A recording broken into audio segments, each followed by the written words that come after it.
Assalamualaikum warahmatullahi wabarakatuh. Hai teman-teman, terima kasih ya sudah nonton lagi channel aku.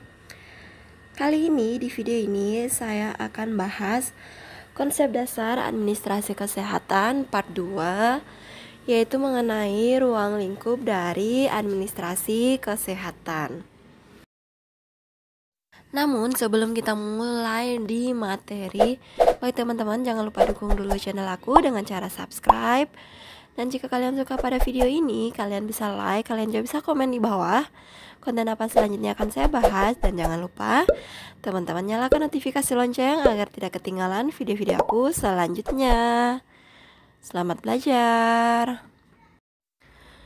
Jika kita kaji secara mendalam batasan administrasi kesehatan sebagaimana yang telah dirumuskan oleh Komisi Pendidikan Administrasi Kesehatan di Amerika Serikat pada tahun 1974, secara terlihat bahwa ruang lingkup administrasi kesehatan mencakup bidang yang amat luas. Jika kita sederhanakan, kita bisa bagi menjadi dua macam, yakni pertama itu administrasi kita bagi menjadi kegiatan administrasi, dan yang kedua yaitu mengenai objek dan subjek dari administrasi kesehatan itu sendiri. Jadi pertama yang akan saya bahas yaitu mengenai kegiatan administrasi. Telah disebutkan bahwa melaksanakan secara semua fungsi administrasi sama artinya dengan melaksanakan semua fungsi administrasi dengan pengertian bahwa kegiatan utama yang dilakukan pada administrasi itu sendiri mulai dari fungsi perencanaan, perorganisasian, pelaksanaan sampai dengan fungsi pengawasan. Jadi maksud dari kegiatan administrasi itu adalah suatu jenis kegiatan yang dilakukan mulai dari fungsi perencanaan, pengorganisasian, pelaksanaan, hingga fungsi pengawasan. Karena kegiatan utama administrasi adalah melaksanakan fungsi administrasi, maka jelas pula bahwa melaksanakan pekerjaan sebagian dari pekerjaan tata usaha. Namun pekerjaan administrasi bukan hanya sekedar ketik-mengetik, mengagendakan, ataupun menyimpan arsip surat menyurat yang merupakan pekerjaan pokok dari tata usaha.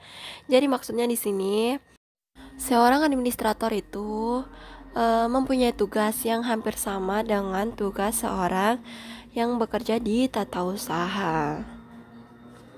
Tapi tugas dari administrasi itu tidak hanya itu, namun masih banyak lagi tugas-tugas lainnya. Nah, untuk lebih jelasnya teman-teman bisa lanjut di materi selanjutnya.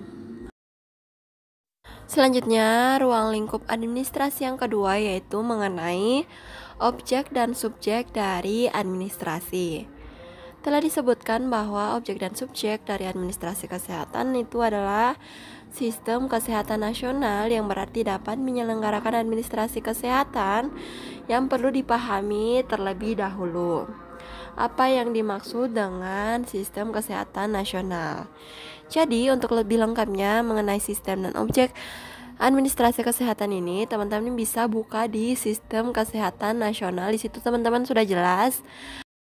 Teman-teman bisa cek di Permenkes yang membahas tentang sistem kesehatan nasional ya. Sistem kesehatan itu sendiri mencakup hal yang amat luas sekali. Jika disederhanakan dapat dibedakan atas dua sistem. Pertama, subsistem pelayanan kesehatan, dan yang kedua yaitu subsistem pembiayaan kesehatan.